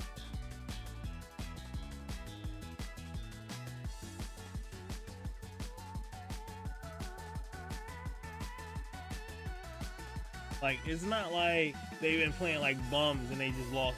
They just losing the bums left and right. They've been losing close games against actual like playoff caliber people. So they're not bums at 2-3, but it's an ugly start to have. But they're gonna win. They're gonna beat Washington. I got I want to pick the Panthers over the Vikings if Christian McCaffrey is playing. I believe Christian McCaffrey is playing. I'm going to pick the Panthers. Chargers versus the Ravens. Now, this is going to be tough. But I'm picking the Ravens, man. I can't bet on Lamar. I can't bet against Lamar, man. Lamar Jackson is balling out of control like he always does. So, yeah, I'm picking the Ravens over the Chargers. But that game is going to be good. Good. We got Cardinals versus the Browns. Cardinals. Raiders against the Broncos. I think the Raiders are not going to have the greatest of games, but definitely picking the Broncos on that one. On this one, Cowboys against the Patriots. Cowboys. And we will be live reacting that this Sunday at 4 o'clock. So come through and hang out with us. Just saying. We're playing some what's that game? Pokemon Unite. You know, relax, chill out. Just be comfortable. Come through and hang out with us. And then the Sunday night game, it is the Seahawks taking on the Steelers. Now both teams are 2-3, and I am picking the. Ooh, wait a minute. There is no Russell Wilson in this game. Oh baby, Geno Smith and the Seahawks are taking on the Pittsburgh Steelers. I'm taking the Steelers. I forgot Wilson's out. Wilson hurt his hand. Yeah. Yep, definitely picking the Steelers. That is going to be an ugly Sunday night game, man. I know they're going to be disappointed with that one. And you can't flex it yet. It's too late. Then we got the Monday night game. You got the Bills taking on the Titans. The 4-1 Bills taking on the 3-2 Titans. I am going to pick the Buffalo Bills.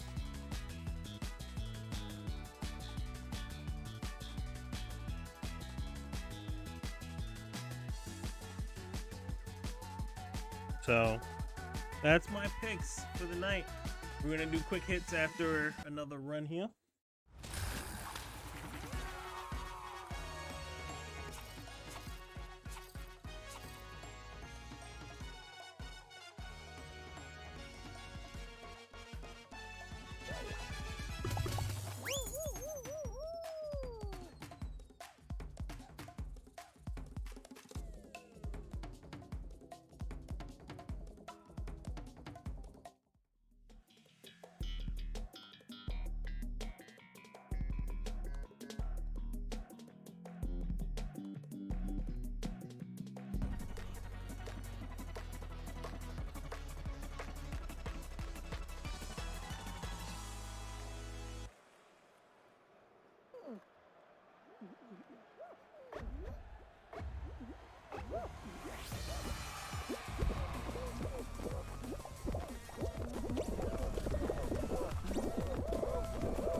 Oh, come on, man.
Oh, we lost 2 guys already.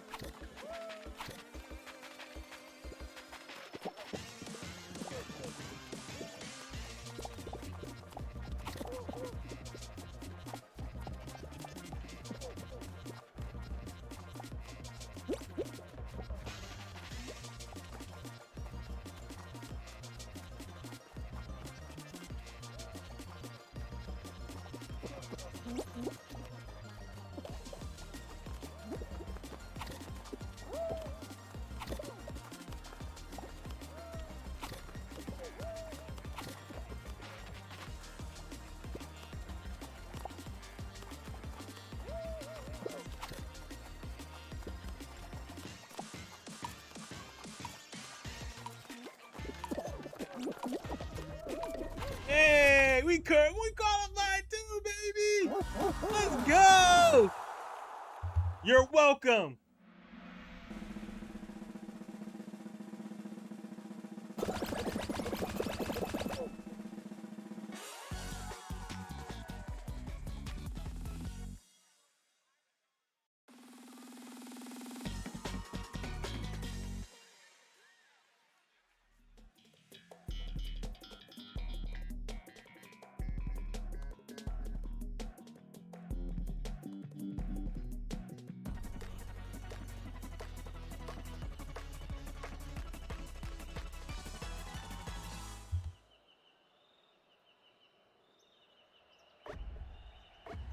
Oh, one of our guys quit, yo.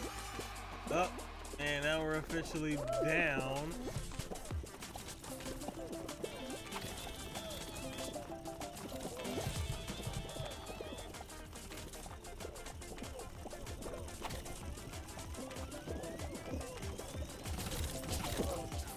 And we're out.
Alright, so it's time for quick hits because we're in the final half an hour of the show, baby. Quick hits sponsored by Progressive. Anywho, quick hits time. Dodgers to start reliever Nebel, oh my god, Ebel in game 5. Hey, you're gonna pitch if you're gonna go out game 5, you gotta pitch your best pitcher out there. If it's a reliever, go for it. No problem in the world with that. We've seen it happen before. You put your relievers out there and you go hard. Shield fired as Cardinals coach or Cardinals manager after wild card run. Expectations were high for, I'm assuming, for them, or they just didn't like how he handled it, or the locker room was pissed at him. I don't know. Kind of shocking the playoff coach gets the can. So it's interesting, but good luck. Cardinals are still looking for a manager that can, you know, get them back to the promised land, and just hasn't happened yet. White Sox, Tony La Russa to return in 2022. Now this is the one I'm surprised about because I thought he was fired. Yeah, shocking, but you know what? They'll end up doing that, and that's on them. Good luck, guys. I'm still shocked though. Let's see. Cards player, 2 staff members test positive. Oh, that's unfortunate. Wish you guys a speedy recovery. 3 Yanks coaches out as part of a shakeup. Hey, the Yankees were not supposed to be a wild card team. They're not playing to be a wild card team. They're playing to win the division. And when you don't win the division, that's what happens. Let's see. Marcus Smart misses a flight. He will not play versus the Heat. He has been suspended for, you know, team protocol stuff. Washington football team retired Taylor's 21 in rare honor for team. We were just talking about this earlier with KyleLiterally, and they are completely butchering this whole retirement because they just didn't plan it out right and quit in more than enough time. Planned the week before and kind of just lowballed it for everybody to just hopefully everybody show up. Last but not least, Hornets signed LiAngelo Ball, guard set for the G League. I mean, hey, it's a good pickup. The guy works hard. He's been trying to get on these things. He's been working G Leagues for a minute. I'm glad to see that he got a shot. And I mean, Charlotte is teaming with his little brother, so we got some people in his corner there. So, hey, go for it, man. Congrats. Gonna do one more playthrough, and then we out of here, baby. You already know. Don't forget tomorrow, Friday, Fright Night, Dead by Daylight. More talk. We're gonna talk about Impact and everything like that because we didn't really talk about Impact tonight.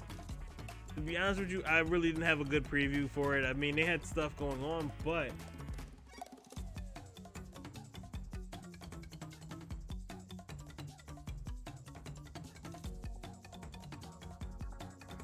so I'm honestly, besides the inspiration, are now getting the tag title opportunity at Bound for Glory.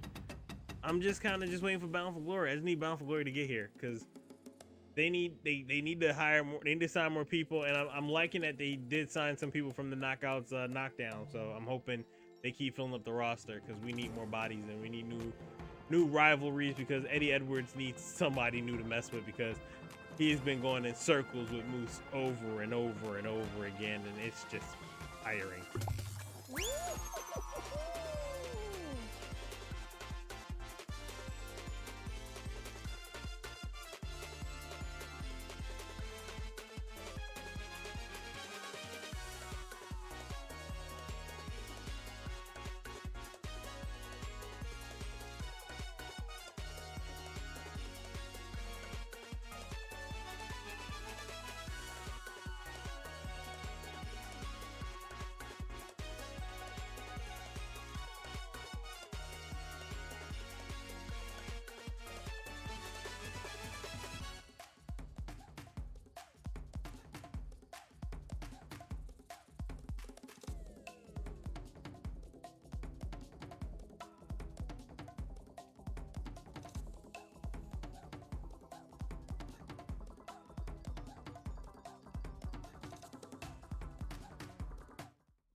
Richard Sherman is currently headed to the locker room. Jesus.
That bum tried to slow me up. Nah, fam.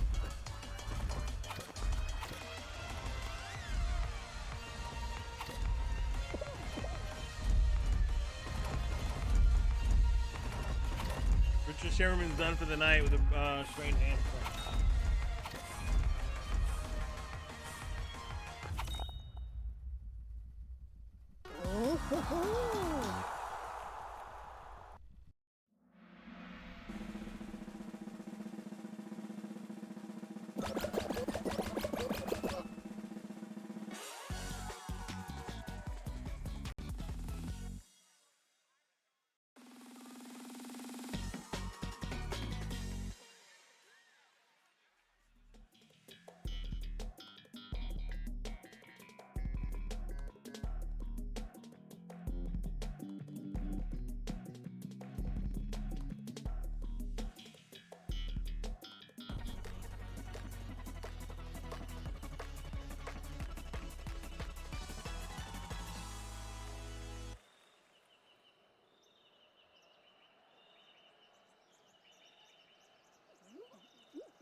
on, jump up. Come on.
Congrats to them for winning. But it is our time to go. Do do do do do do. It's the end of the night, baby.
All right. I just had to see the goodbye video for Swingers Palace because they finally shut it down. But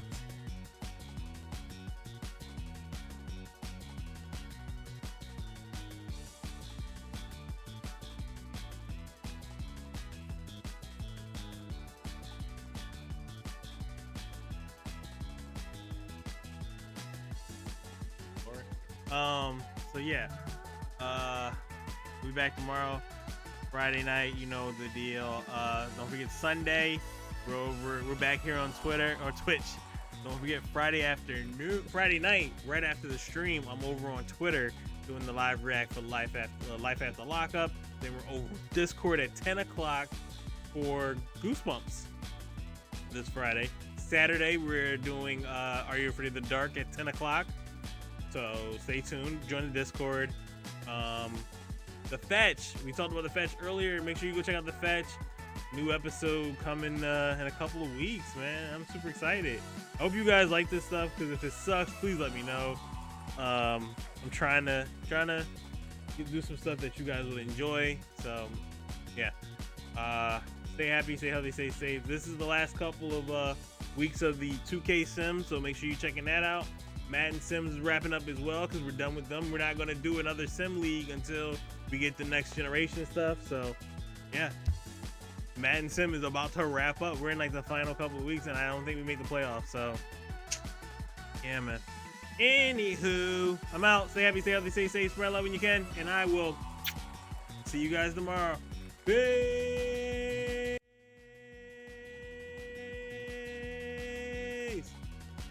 God, I love this thing, man. Let's go.